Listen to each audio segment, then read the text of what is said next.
नमस्कार। आप सबका मोरे श्याम चैनल में बहुत स्वागत है। आज इस वीडियो में हम जानेंगे रथ यात्रा का शास्त्रोक्त महात्म्य, रथ यात्रा का इतिहास और रथ यात्रा में कौन कौन से धर्म कर्म करने से क्या पुण्य प्राप्त होता है, ये हम शास्त्र की आज्ञा के मदद से जानने समझने का प्रयत्न करेंगे। अस्तु, तो शास्त्र में रथ यात्रा का वर्णन श्री स्कंद महापुराण में श्री पुरुषोत्तम क्षेत्र महात्म्य में वर्णित है। तो कुछ संक्षेप में जान लीजिए इसका इतिहास। तो सतयुग में एक राजा हुए, उनका नाम है इंद्रद्युम्न, और ये सूर्यवंश में उत्पन्न हुए और ये ब्रह्मा से 5वीं पीढ़ी में थे। ये इंद्रद्युम्न राजा बहुत बड़े विष्णु भक्त थे, धर्मात्मा थे, दानी थे, जितेंद्रिय थे, सदाचारी थे और उन्होंने धर्मानुसार अपनी प्रजा का पालन किया। ये राजा यज्ञ करके यज्ञ पुरुष भगवान का पूजन करते रहते थे। उन्होंने राजसूय यज्ञ संपन्न किया और 100 अश्वमेध यज्ञ भी संपन्न किए।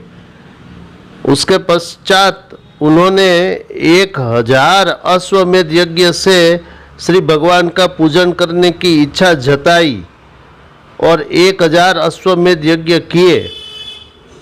उस यज्ञ में उन्होंने इतनी समृद्धि और श्रद्धा से संपन्न किए कि समस्त देवगण भी पधारे और पाताल लोकवासी नागराज गण भी समस्त पधारे। अस्तु, तो आइए अब हम जानेंगे इस रथ यात्रा कब प्रारंभ होती है। तो स्कंद पुराण कहता है आषाढ़ मास के शुक्ल पक्ष की द्वितीया हो, पुष्य नक्षत्र हो और अरुणोदय काल में ये रथ यात्रा का प्रारंभ होता है। आइए अब हम जानेंगे इस रथ यात्रा में कौन कौन से धर्म कर्म करने का क्या क्या पुण्य प्राप्त होता है। पहला फल सुनिए कि रथ पर बैठे हुए श्री जगन्नाथ भगवान, श्री बलभद्र भगवान और माता सुभद्रा देवी के दर्शन मात्र से मनुष्य अपने करोड़ जन्मों के पाप राशि को नष्ट कर देता है। इसमें तनिक भी विचार न करे, ये शास्त्र की आज्ञा है। दूसरा फल सुनिए कि रथ की छाया मात्र के स्पर्श से मनुष्य अपने ब्रह्म हत्या के पाप को भी दूर कर देता है। तीसरा फल सुनिए कि रथ की धूलि अगर देह में स्पर्श हो जाए तो मनुष्य अपने त्रिविध तापों को नष्ट कर देता है और स्वर्ग गंगा जल के स्नान का पुण्य प्राप्त करता है। अब चौथा फल सुनिए कि रथ यात्रा के पथ पर यदि घोर बारिश हो जाए तथा वह यात्रा का पथ कीचड़ युक्त हो जाए, तब भी श्री भगवान के दृष्टिपात के कारण वही पथ अंतर्मल का नाशक होता है, इसमें संदेह नहीं। फिर शास्त्र कहता है जो कोई भक्त उस कीचड़ युक्त पथ पर मस्तिष्क रखकर भगवान को प्रणाम करते हैं, वे अपनी असीम पाप राशि का नाश कर देते हैं और मोक्ष की ओर अग्रसर हो जाते हैं। कहाँ तक कहे वो भक्त करोड़ों गोदान, 10,000 कन्यादान और 1000 अश्वमेध यज्ञ का पुण्य प्राप्त कर लेते हैं, इसमें संदेह नहीं। ये मैं आपको शास्त्र के वचन सुना रहा हूँ, ये शास्त्र में वर्णित है। पांचवा फल सुनिए, जो भक्त सनातन ब्रह्म को रथ पर बैठकर जाते हुए देखते हैं उस मनुष्य को पग पग पर अश्वमेध यज्ञ का पुण्य प्राप्त होता है। छठा फल सुनिए, जो मनुष्य रथ पर जाते हुए भगवान के सम्मुख जय जय शब्द से श्री भगवान की स्तुति करते हैं, उन्होंने निसंदिग्ध अर्थात निसंशय अपने तीनों त्रिविध तापों पर विजय प्राप्त कर लिया। सातवां फल सुनिए।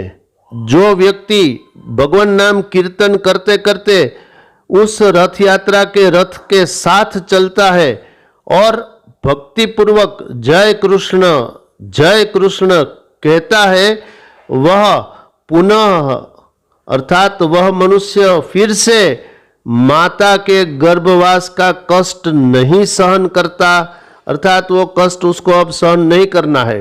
कितना बड़ा फल, सुनिए, फिर से सुनिए। जो व्यक्ति रथ यात्रा के समय रथ के साथ साथ भगवान नाम कीर्तन करते हुए जय कृष्ण भक्ति पूर्वक कीर्तन करता है, वह मनुष्य पुनः माता के गर्भवास का कष्ट नहीं प्राप्त करता। आठवां फल सुनिए।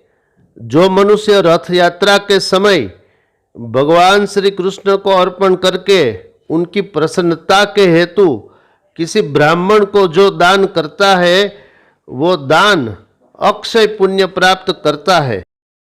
ये वीडियो लंबा न हो जाए इसलिए मैं अगले प्रवचन में रथ यात्रा के संदर्भ में कुछ और विशेष महत्वपूर्ण बातें आप लोगों के समक्ष प्रस्तुत करूंगा। उस प्रवचन में मैं ये बोलने जा रहा हूँ कि रथ यात्रा के समय कौन से धर्म कर्म के पालन करने से मनुष्य को समस्त यज्ञों के अनुष्ठान का फल, ध्यान दो इस पॉइंट पर। पहला पॉइंट, समस्त यज्ञों के अनुष्ठान का फल। दूसरा, समस्त तीर्थों के स्नान का फल। और तीसरा, समस्त दान का फल। ये तीनों पुण्य एक साथ मिलते हैं, मिल सकते हैं कैसे, ये हम लोग अगले प्रवचन में जानेंगे। आप सबसे निवेदन है, अगर आपको ये वीडियो पसंद आया हो तो हमारी चैनल अर्थात हमारी और आपकी, हम सब की चैनल मोरे श्याम को आप सब्सक्राइब करिए, लाइक करें, शेयर करें और कमेंट्स भी करें। इस वीडियो में इतना ही, शेष फिर कभी। बोलिए श्री राधा कृष्ण भगवान की जय।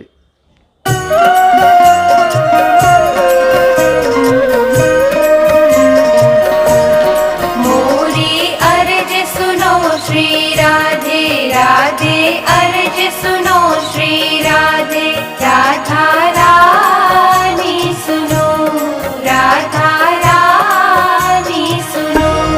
मोहे श्याम से तू मिलवा दे, मोरा जन्म सफल करवा दे, राधा